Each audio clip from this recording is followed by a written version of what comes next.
السلام علیکم۔ ایک بہت اہم سوال آیا ہوا ہے کہ آپ ہر درس میں اپنے کہتے ہیں کہ قرآن کا نظام نافذ ہونا چاہیے، تو یہ کیسے ممکن ہے؟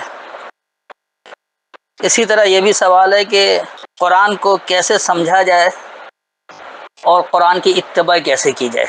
پھر کچھ لوگ یہ بھی سوال کرتے ہیں کہ دنیا بھر میں اس وقت کہیں بھی قرآنی نظام نافذ نہیں ہے، تو یہ قرآن کا نظام کیا ہے اور کیسے آئے گا؟ تو یہ سوالات بڑے اہم ہیں اور اس کے جواب کے لیے ہمیں بہرحال قرآن سے ہی رجوع کرنا ہے۔ اگر ہم اپنے آپ کو اللہ کا بندہ سمجھتے ہیں، اللہ کا تابع دار سمجھتے ہیں، تو ہمیں ہدایت بھی اللہ ہی سے لینی پڑے گی، اور اللہ کی ہدایت صرف قرآن میں موجود ہے، قرآن سے باہر قطعی ہدایت نہیں ہے۔ تو یقینی سی بات ہے کہ اللہ نے اپنے نظام کو نافذ کروانے کے لیے، اپنی تابع داری کروانے کے لیے، اپنی فرما برداری اختیار کروانے کے لیے کوئی طریقہ کار تو دیا ہوگا، اور قرآن کہتا بھی ہے کہ ہم نے ہر شے کی تفصیل دی ہے۔ اللہ نے جو حکم دیا ہے اس کی تفصیل بھی دیا ہے، بغیر تفصیل کے نہیں چھوڑا ہے۔ جو لوگ یہ کہتے ہیں کہ اللہ نے حکم دے دیا اور تفصیل نہیں دیا، دراصل وہ غیر اللہ کے کلام کی ملاوٹ کی راہ ہموار کرتے ہیں۔ بے شک وہ سنت کے نام پر ہو، حدیث کے نام پر ہو، فقہا کے نام پر ہو، یا کسی بھی نام پر ہو۔ تو ہمارا جو چینل ہے قرآن کا آفیشیل لیسن، ہمارا مقصد ہی یہ ہے کہ قرآن کو آسان کر کے عام عوام تک پہنچایا جائے، تاکہ وہ اللہ کے نظام کو نافذ کرنے کے لیے عملی طور پر کوشش کر سکیں۔ کیونکہ اللہ نے جو کچھ دیا ہے وہ اس لیے نہیں دیا کہ صرف اس کو پڑھ کے چھوڑ دیا جائے، بلکہ اس لیے دیا ہے کہ سمجھ کر عمل کیا جائے، اللہ کی مکمل فرما برداری اختیار کی جائے، اور مکمل فرما برداری کے لیے ضروری ہے کہ اس کے نظام کو نافذ کیا جائے۔ اب کیونکہ ہمیں وقت کم ملتا ہے، مختصر اور پر اثر بات کرنی چاہیے، اور قرآن سے ہی واضح ہونا چاہیے، غیر قرآنی بات نہیں ہونی چاہیے۔ تو قرآن کی مجموعی تعلیم کو مد نظر رکھتے ہوئے جو نتیجہ سامنے آتا ہے وہ یہ ہے کہ اللہ نے روزانہ جو 2 وقت صلاۃ دیا ہے، اس کی پابندی لازمی ہے۔ جب تک اقیم الصلاۃ نہیں کریں گے مزید نتائج کچھ بھی نہیں ملے گا، کیونکہ اقیم الصلاۃ ہی وہ بنیاد ہے جس سے اللہ کے احکامات کو سمجھا جاتا ہے، اللہ کی چاہت کیا ہے وہ جانا جاتا ہے، تاکہ ہم اللہ کی چاہت کے مطابق اپنی چاہت کو بنا لیں اور دنیا اور آخرت میں کامیابی حاصل کریں۔ وگرنہ جس طرح آج لوگوں نے صلاۃ کے نام پر نماز قائم کر رکھا ہے، ہر فرقے والوں نے اپنی اپنی نمازیں بنا رکھی ہیں، تو کیا اس واقع میں صلاۃ سے وہ نتیجہ مل رہا ہے؟ ہرگز نہیں مل رہا۔ تو میں مختصراً صرف 3 آیتوں سے بات سمجھانے کی کوشش کروں گا، تاکہ بات بھی واضح ہو جائے اور یہ حقیقت بھی واضح ہو جائے کہ کس طرح ہم اللہ کی فرما برداری اختیار کرتے ہوئے اس کے نظام کو نافذ کروا سکتے ہیں۔ اس وقت میرے پاس حافظ نظر احمد والا ترجمہ ہے، پہلے میں ان کا ترجمہ بتا دوں گا، پھر اس کے بعد اس کی حقیقی فہم کو سمجھیں گے اور ساتھ ساتھ وضاحت کرتا رہوں گا۔ اس میں آپ لوگوں کو آپ کے سوالات کے جوابات بھی ملتے رہیں گے۔ تو سب سے پہلے آئیے سورہ عنکبوت اور اس کی آیت نمبر 45، 29 کی 45۔ آپ پڑھیں جو آپ کی طرف کتاب وحی کی گئی ہے، اور نماز قائم کریں، بے شک نماز روکتی ہے بے حیائی اور برائی سے، اور البتہ اللہ کی یاد سب سے بڑی بات ہے، اور اللہ جانتا ہے جو تم کرتے ہو۔ یہ ہے وہ مروجہ روایتی ترجمہ، تقریباً ہر مترجم نے اسی طرح کا ترجمہ کر رکھا ہے، اور اس میں آپ کے اوپر سواد ڈال کر آپ صلی اللہ علیہ وسلم یعنی محمد رسول اللہ کے اوپر ہی اس کو فٹ کرنے کی کوشش کی گئی ہے۔ تو آج تو ہمارے درمیان محمد رسول اللہ نہیں ہے، تو آج کس طرح یہ صلاۃ قائم ہوگی؟ کون وہ سمجھ کر پڑھے گا جو کتاب وحی کی گئی ہے؟ تو کیا یہ صرف محمد رسول اللہ کے دور کی کتاب تھی؟ یاد رکھیں، قرآن قیامت کے دن تک لوگوں کے لیے ہدایت کی کتاب ہے۔ اسے کسی مخصوص شخص کے ساتھ، کسی مخصوص خطے کے ساتھ، کسی مخصوص افراد کے ساتھ، کسی مخصوص قوم کے ساتھ اس کو ڈالا نہیں جا سکتا۔ یہ ہدی للناس ہے، لوگوں کی ہدایت کے لیے اور تمام دنیا کے لیے اور قیامت تک کے لیے۔ لہذا دیکھیے یہاں بات کیا ہوئی، اللہ کیا ہدایت دے رہا ہے اور اسے ہمارے علماء نے کیا سے کیا بنا دیا ہے۔ تو یہ اتلو ما اوحیا، اتل کہتے ہیں سمجھ کر پڑھنے کو، سمجھ کر پڑھو جو حکم کیا گیا، الیکا تمہاری طرف، من الکتاب الکتاب سے، واقم الصلاۃ اور اٹھو سبق کو، ان الصلاۃ تنہا عن الفحشاء والمنکر، بے شک یہ صلاۃ باز رکھتی ہے حد سے زیادہ بڑھنے کے بارے میں اور اجنبیت کے بارے میں۔ وَلَذِكْرُ اللَّهِ اکبر، اور اللہ کی یاد دہانی کے لیے ضرور بڑائی ہے۔ وَاللَّهُ يَعْلَمُ مَا تَصْنَعُونَ، اور اللہ یہ جانتا ہے جو تم بنا کر دے رہے ہو۔ تو اس آیت میں بہت واضح ہدایت ہے، اور صلاۃ کی تشریح اسی میں کہ صلاۃ ہے کیا، کہ تمہاری طرف الکتاب میں جو کچھ وحی کی گئی ہے اس کو سمجھ کر پڑھنا، اسی کا نام ہے صلاۃ۔ الکتاب میں تمہاری طرف جو وحی کی گئی ہے اسے سمجھ کر پڑھنا۔ تو آج اگر ہم اور آپ موجود ہیں تو ہم میں سے ہی لوگ سمجھائیں گے، کچھ سمجھانے والے ہوں گے اور باقی سمجھنے والے ہوں گے۔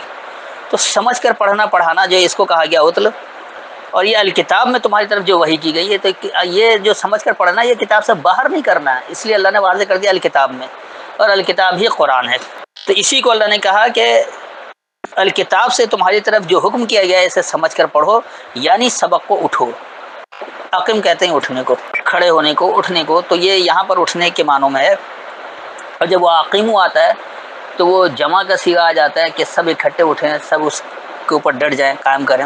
اس کے بعد پھر اللہ کہہ رہا ہے کہ یہ جو صلاۃ ہے، یعنی بے شک ایسی صلاۃ جس میں تم الکتاب سے وحی کو سمجھ کر پڑھتے ہو، یہ تمہیں باز رکھتی ہے حد سے زیادہ بڑھنے کے بارے میں۔ فحش کہتے ہیں جہاں بھی حد سے تجاوز کیا جائے، اس لیے گالم گلوچ کو فحش القول کہا جاتا ہے۔ تو جہاں بھی آپ حد سے بڑھیں گے، ہر چیز کی ایک حد ہوتی ہے، اس حد کو جیسے ہی آپ کراس کر لیں گے، جہاں آپ حد سے بڑھ جائیں گے یہ فحش میں آ جائے گا۔ تو اس خاص حد سے زیادہ بڑھنے کے بارے میں، اور منکر جس کو آپ جانتے نہیں جو اجنبیت ہے، تو اجنبیت کے بارے میں صلاۃ آپ کو روکتی ہے، کیونکہ صلاۃ میں جب آپ قرآن کو سمجھ کر پڑھتے ہیں تو اس میں پتہ لگتا ہے کہ اللہ کیا حکم دے رہا ہے، اللہ کیا کرنے کو کہہ رہا ہے اور کس سے رکنے کو کہہ رہا ہے۔ تو یہ صلاۃ ہی ہے جو آپ کو بتاتی ہے کہ آپ کی حدیں کیا ہیں، آپ اس حد میں رہیں، اور ہر وہ عمل جو قرآن سے اجنبیت والی ہے اس کو نہیں کریں، اس سے رک جائیں۔ یہ صلاۃ ہی آپ کو اس سے روکتی ہے۔ اور ایسا کس لیے کہ اس کی مزید اللہ نے وضاحت کر دی کہ اللہ کی یاد دہانی کے لیے ضرور بڑھائی ہے۔ یہاں ولا ذکر اللہ ہے تو لام ضرور کے لیے ہے، ذکر یاد دہانی کو کہا جاتا ہے، تو اللہ کی یاد دہانی کے لیے بڑھائی، تو ضرور اللہ کی یاد دہانی کے لیے بڑھائی، کیونکہ آپ صلاۃ میں اللہ کی کتاب کو سمجھ کر پڑھ رہے ہیں، تو اللہ کی جو یاد دہانی آپ کو مل رہی ہے اسی کے لیے بڑھائی ہے۔ اور اللہ یہ جانتا ہے جو تم بنا کر دے رہے ہو۔ اب آپ نے صلاۃ کو نماز کی صورت میں بنا دیا اور نمازیں پڑھتے چلے جا رہے ہیں، چاہے کوئی 5 وقت پڑھے یا 3 وقت پڑھے یا 2 وقت پڑھے، لیکن نمازیں پڑھنا ہے یہ اس کا صلاۃ سے کوئی تعلق نہیں ہے۔ تو صلاۃ میں اللہ کی کتاب کو سمجھ کر پڑھا جاتا ہے، اور ایسی صلاۃ ہی جو ہے جو آپ کو حد سے زیادہ بڑھنے سے اور اجنبیت سے روک دیتی ہے۔ یاد رکھیں کہ اللہ کی یاد دہانی کے لیے ہی ضرور بڑھائی ہے، اور جو کچھ آپ بنا کر دے رہے ہیں اللہ اسے خوب جانتا ہے۔ اب بعض لوگ پھر یہ کہتے ہیں کہ نہیں جی یہ صلاۃ اس طرح سے ایسا تو نہیں ہے کہ اس طرح اس صلاۃ کو آپ سبق کا نام دے دیں، تعلیم کا نام دے دیں، یہ تو کہا جا سکتا ہے، لیکن اس کو ہرگز نماز نہیں کہا جا سکتا جو ہمارے یہاں چل رہی ہے۔ تو میں نے اسی لیے کہا تھا میں 3 جگہ سے بتاؤں گا، اس کی مزید تصدیق کے لیے اب سورہ جمعہ یعنی سورہ نمبر 62 اور اس کی آیت نمبر 9 کو دیکھ لیجئے، 62 کی 9۔ اے ایمان والو جب پکارا جائے، اذان دی جائے جمعہ کے دن نماز جمعہ کے لیے، تو تم فوراً اللہ کی یاد کے لیے لپکو اور خرید و فروخت چھوڑ دو، یہ بہتر ہے تمہارے لیے اگر تم جانتے ہو۔ یہ ہے وہ مروجہ روایتی ترجمہ جہاں سے ایک تو انہوں نے نودیہ کا ترجمہ اذان کر دیا اور یوم الجمعہ کو جمعے کا دن کر دیا۔ کہ اللہ نے کہیں دن کے نام بتائے کہ کتنے دن ہوتے ہیں اور ان کے نام کیا کیا ہیں؟ قرآن تو یہ نہیں بتا رہا۔ تو جو چیز قرآن نہیں بتا رہی ہے، قرآن سے اجنبیت والی بات ہے کہ آپ دن مخصوص کر کے اس کو کسی طرح کر دیں، یہی تو منکر ہے، اس منکر سے ہی تو بچنا ہے۔ تو دیکھیے یہاں اللہ کیا بتا رہا ہے، اس بات کو سمجھ لیں۔ یا ایھا الذین آمنوا، اے یہ ماننے والے لوگو، یہ الف مد آ لگا کے اس کو واضح کیا کہ صرف یا ایھا الذین آمنوا آتا ہے کہ اے ماننے والو، اور جب آ لگا دیا تو اے یہ ماننے والے لوگو، یعنی جو اللہ کو مان رہے ہو۔ اذا نودی للصلاۃ، جب تمہیں پکارا گیا ہے سبق کے لیے، من یوم الجمعۃ، جمع ہونے کے دورانیے سے، فاسعوا الی ذکر اللہ، پس کوشش کرو اللہ کی یاد دہانی کی طرف، وذروا البیع، اور چھوڑ دو خاص لین دین، ذالکم خیر لکم، وہی بہتر ہے تمہارے لیے، ان کنتم تعلمون، اگر تم علم رکھتے ہو۔ تو یہاں یہ واضح طور پر اللہ نے حکم دیا ہے کہ اے یہ ماننے والے لوگوں جو اللہ کو مان چکے ہو، تمہیں صلاۃ کے لیے پکارا جا چکا ہے جو جمع ہونے کے دورانیے سے ہے۔ یعنی آپ کو صلاۃ کے لیے اللہ نے روزانہ 2 وقت کی پابندی منادی کر دی ہے، اس کے لیے کسی الفاظ کو دہرانے کی ضرورت نہیں ہے۔ میں اوقات کی طرف ابھی نہیں جاؤں گا، اس کے لیے اللہ نے متعدد الفاظ استعمال کیے، آپ تصریف عائد کر کے دیکھ سکتے ہیں۔ اس کے لیے عشیہ والابکار، بکرۃ و اصیلا، غدو والاصال، واطراف النہار، واطراف اللیل، واطراف النہار وزلوف من اللیل، اس طرح کے بے انتہا الفاظ ہیں جو تصریف عائد کر کے آپ سمجھ سکتے ہیں کہ اللہ نے ہر جگہ 2 ہی وقت کا ہے، کہیں 2 اور 3 کا، کہیں 5 ہو، تو یہ قرآن کا اختلاف ہوگا، جبکہ قرآن میں اختلاف نہیں ہے۔ اگر اختلاف ترجموں کی روح سے آتا ہے تو آپ یہ ثابت کرتے ہیں کہ اللہ کی کتاب نہیں ہے، کیونکہ 4 کی 82 میں اللہ نے کہہ دیا کہ اگر یہ غیر اللہ کی کتاب ہوتی تو اس میں اختلاف آتے۔ تو جو لوگ ترجموں میں اختلاف دکھاتے ہیں وہ یہ ثابت کرنا چاہتے ہیں کہ اللہ کی کتاب نہیں ہے۔ تو یہاں بھی اللہ نے بتا دیا کہ اے ماننے والے لوگوں، جب تم کو سبق کے لیے جمع ہونے کی منادی کر دی گئی ہے کہ جو جمع ہونا ہے، تو اس میں کرنا کیا ہے؟ بس اللہ کی یاد دہانی کی طرف کوشش کرو، اور خاص لین دین چھوڑ دو۔ جو کچھ بھی تم اللہ کی یاد دہانی کے علاوہ جو لین دین کر رہے ہو، جو معاملات طے کر رہے ہو، اس کو چھوڑ دو، اور وہ تمہارے لیے بہتر ہے اگر تم علم رکھتے ہو۔ یاد رکھیے اگر یہ 2 رکعت والی نماز ہوتی تو ہرگز یہاں آگے نہیں آتا کہ وَإِذَا رَأَوْا تِجَارَةً أَوْ لَهْوًا انفضوا إِلَيْهَا وَتَرَكُوكَ قَائِمًا، تو جب وہ تجارت اور کھیل تماشا دیکھتے ہیں تو تمہیں کھڑا چھوڑ جاتے ہیں۔ 2 رکعت میں چھوڑ کر جانے والی تو آج وہ کے لوگ بھی چھوڑ کر نہیں جاتے ہیں، تو وہ لوگ کیسے چھوڑ کر جا سکتے تھے جو صحیح معنوں میں سمجھتے تھے؟ آج کا جو ایک لفظ نہیں سمجھتا، رٹیفیکیشن، وہ بھی 2 رکعت کے لیے کھڑا رہتا ہے، تو یہ نماز ہے ہی نہیں۔ میں ابھی اس کی بحث کی طرف بھی نہیں جاؤں گا ورنہ وقت طویل لگے گا، کیونکہ ہمیں صرف یہ سمجھانا ہے کہ قرآن کیا ہے، قرآن کی اتباع کیسے کی جائے، اور اس کے نظام کو کیسے نافذ کیا جائے، اس حوالے سے بات کر رہا ہوں۔ اس کو بھی مختصر سمجھانا ہے، تو اس لیے اس کا پہلا نقطہ جو روزانہ 2 وقت جو صلاۃ اللہ نے دیا ہے، اس کے اوپر ڈٹنا پڑے گا، جب ہی بات واضح ہوگی۔ تو میں اس کی وضاحت کے لیے صلاۃ کے لیے صرف ایک آیت اور پڑھوں گا تاکہ بات یہ مکمل طور پر واضح ہو جائے کہ اس میں کتاب ہی پڑھی جاتی ہے۔ تو اس کے لیے آپ آئیے سورہ فرقان، یعنی سورہ نمبر 25 اور اس کی آیت نمبر 5۔ اب جو ان کا ترجمہ ہے، اور انہوں نے کہا کہ یہ پہلے لوگوں کی کہانیاں ہیں، اس نے انہیں لکھ لیا ہے، بس وہ اس پر پڑھی جاتی ہیں، سنائی جاتی ہیں صبح اور شام۔ یہ ان کا روایتی ترجمہ ہے۔ دیکھیے ان کا روایتی ترجمہ اس بات کی تصدیق کر رہا ہے کہ یہ تو 2 وقت کوئی کچھ لکھ کے رکھا ہوا اور اسی کو املا کرایا جا رہا ہے، اس کو وہ صبح شام کر رہے ہیں، کیونکہ صلاۃ ہے ہی 2 وقت۔ اب دیکھیے اس کو سمجھے کہ اصل میں اللہ کیا بتا رہا ہے۔ وقالوا، اور انہوں نے یہ کہا، کس نے؟ جو لوگ اللہ کی آیتوں کا انکار کرتے ہیں، جو اللہ کا انکار کر رہے ہیں، جو اللہ سے ہدایت نہیں لے رہے ہیں۔ اگر آپ آگے سے پڑھیں گے تو بات واضح ہو جائے گی کہ انکار کرنے والوں کی بات چل رہی ہے۔ تو انکار کرنے والوں نے کیا کہا؟ اساطیر الاولین، پہلوں کی ستریں ہیں، خوب ستریں ہیں، یعنی پہلوں کی کہانیاں ہیں، پہلوں کے افسانے ہیں، پہلے والے لوگوں کے قصے ہیں۔ اکتبہا، اسے لکھ لیا ہے، اسے پابند کر لیا ہے ستروں میں، پہلے والوں کے سترے اس میں پابند کر دی گئی ہیں۔ فہیا تملا علیہ، بس وہی تمہیں املا کروایا جاتا ہے اس پر، بکرۃ و اصیلا، صبح اور شام۔ تو یہ تو کفار بھی مانتے تھے کہ 2 وقت صلاۃ جو ہے وہ اللہ کی کتاب کو سمجھ کر پڑھتے ہیں، یہ لوگ یہی املا کرواتے ہیں اور اسی کو سمجھتے سمجھاتے ہیں۔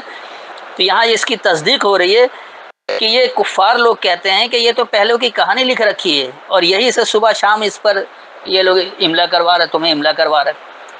تو صلاۃ نام ہی دراصل 2 وقت اللہ کی کتاب کو سمجھ کر پڑھنے کا نام ہے، اور وہ صبح شام ہے۔ اس میں کوئی ایسی ابہام کی بات نہیں رہی۔ تو یہ ہے مرکز، اصل میں دراصل بنیاد یہی ہے کہ آپ روزانہ جو اللہ نے 2 وقت صلاۃ دے رکھا ہے اس کے اوپر جم جائیں۔ اس سے ہوگا کیا؟ کیونکہ اس میں اللہ کی کتاب کو سمجھ کر پڑھا جاتا ہے، یعنی اللہ نے جو وحی کی ہے الکتاب میں اسے سمجھ کر پڑھا جاتا ہے۔ اس سمجھنے کے لیے جو حجت ہوتی ہے، جو بحث برائے دلیل ہوتی ہے، اس کو حج کہا جاتا ہے۔ تو جب آپ کتاب سمجھنے کے لیے اکٹھے بیٹھیں گے اور اس میں حج بھی کریں گے، حجت بھی کریں گے، تو بات نکھر کر سامنے آ جائے گی کہ اللہ کے احکامات کیا ہیں۔ پھر اللہ اس کو کہتا ہے کہ وَآتُوا الزَّکَاۃَ وَأَقِیمُوا الصَّلَاۃَ وَآتُوا الزَّکَاۃَ وَارْکَعُوا مَعَ الرَّاکِعِینَ جیسے کہا ہے۔ اب جگہ جگہ قرآن میں وَأَقِیمُوا الصَّلَاۃَ کے ساتھ وَآتُوا الزَّکَاۃَ آتا، تو زکوٰۃ یہ 2.5% دینے والی بات نہیں ہے، وہ میں الگ سے وضاحت کر چکا ہوں۔ تو زکوٰۃ کا مطلب ہی ہے کہ فروغ دینا، نشو و نما دینا، پروان چڑھانا۔ تو آپ کو جو کچھ سبق میں ملا ہے، آپ سبق کے لیے اٹھیں، اکٹھے بیٹھ کر اللہ کی کتاب کا آپ نے سمجھا، اب آپ اس کو سمجھنے کے لیے آپ نے حج بھی کر لیا، جب سمجھ میں آ گئی تو اس کو اپنے عمل سے فروغ دیں گے، اس کو نشوونما دیں گے، اس کو پروان چڑھائیں گے، اس کو وات الزکات کہا گیا ہے۔ اور ہر وہ عمل جو آپ کا قرآن کے خلاف ہے اس سے آپ رک جائیں گے، اس کو اللہ نے سیام کہا ہے۔ اور یہ سیام کی پابندی شروع سے ہے، ہر قوم کو اللہ نے یہی کہا کہ اللہ کے احکامات یہ ہیں اور اس سے رک جاؤ۔ تو جب تک روزانہ 2 وقت سلاد جو قرآن کے مطابق بتایا گیا، جس میں اکٹھے بیٹھ کر قرآن کو سمجھا جاتا ہے، اس کے سمجھنے کے لیے اس میں حج کیا جائے گا، بحث برائے دلیل کی جائے گی، اور جب سمجھ کر سب کچھ جو نکھر کر بات واضح ہو جائے گی، اس کے اوپر فرما برداری اختیار کرنی ہوگی، وہ زکوٰۃ ہے۔ اور ہر آپ کا وہ عمل جو قرآن کے خلاف رہے گا اس سے رک جانے کا نام سیام ہے۔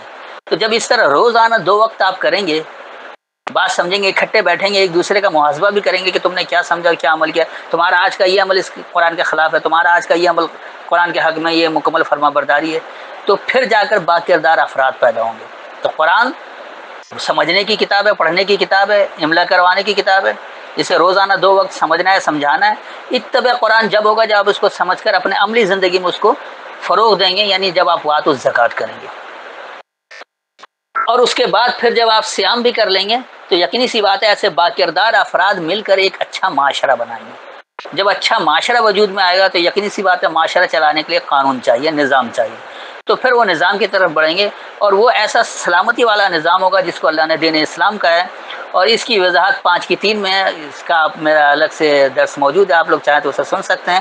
تو یہ دین اسلام کیسے نافذ ہوگا، اس میں کیا کیا خصوصیت ہوگی، وہ ساری باتیں واضح ہیں۔ تو یہ ہے دراصل قرآن، جو پڑھی جانے والی کتاب ہے، سمجھائی جانے والی کتاب ہے، املا کروائی جانے والی کتاب ہے۔ روزانہ اس کے لیے 2 وقت بیٹھنا پڑے گا، صبح شام۔ اس کے لیے مختلف الفاظ اللہ نے دیے ہیں تاکہ جہاں 24 گھنٹے کا سورج نکلا رہتا ہے تو وہ لوگ کیسے کریں، جہاں رات 1-1 2-2 مہینے کی ہو جاتی ہے، 6 مہینے کی ہو جاتی ہے، وہ کیسے کریں گے۔ ہر جگہ ہر بات کی وضاحت موجود ہے، ہر جگہ صرف اللہ کی کتاب کو، جو اللہ نے اپنی کتاب میں وحی کیا ہے، اس کو اکٹھے بیٹھ کر سمجھنے کا نام ہے۔ اس سمجھنے میں حجت کریں گے، پھر اس کو وات الزکات کریں گے، اور جب اس میں سیام کر لیں گے، کتب سیام کی پابندی کریں گے، تو پھر جا کر وہ اچھے باکردار افراد اکٹھے ہوں گے، معاشرہ بنے گا، اور وہ معاشرہ سلامتی والا نظام نافذ کرے گا۔ اور اس کا آخری نتیجہ یہ نکلے گا کہ وَأَنْتُمْ أَعْلَمُونَ إِن كُنتُم مُؤْمِنِينَ، تم ہی غالب رہو گے اگر تم مومن ہوگے۔ تو یہ روزانہ کا یعنی کہ ایک مسلسل عمل ہے، ڈیلی روٹین ہے، جس طرح اسکول کالج میں لوگ جاتے ہیں، یونیورسٹی جاتے ہیں پڑھنے کے لیے، تو ایسے ہی یہ سلاد دراصل 2 وقت کی کلاس ہے جس میں آپ کو سبق لینا ہے کہ اللہ نے آپ کو کیا احکامات دیے ہیں۔ پھر اپنے سارے دن بھر کے عمل کو آپ اس کا جائزہ لیں گے کہ آپ نے کتنا اللہ کے احکامات کی فرما برداری اختیار کی اور کہاں کہاں آپ نے نافرمانی کی۔ جب اس طرح سے اصلاح ہوگا جب جا کے بہترین معاشرہ بنے گا، اور جب جا کے قرآنی معاشرہ قائم ہو سکتا ہے، قرآن کی اتباع جب ہی مکمل ہو سکتی ہے۔ تو امید ہے اتنی وضاحت کافی ہے، پھر بھی اگر کوئی تشنگی ہو تو بعد میں سوال کر سکتے ہیں۔ السلام علیکم۔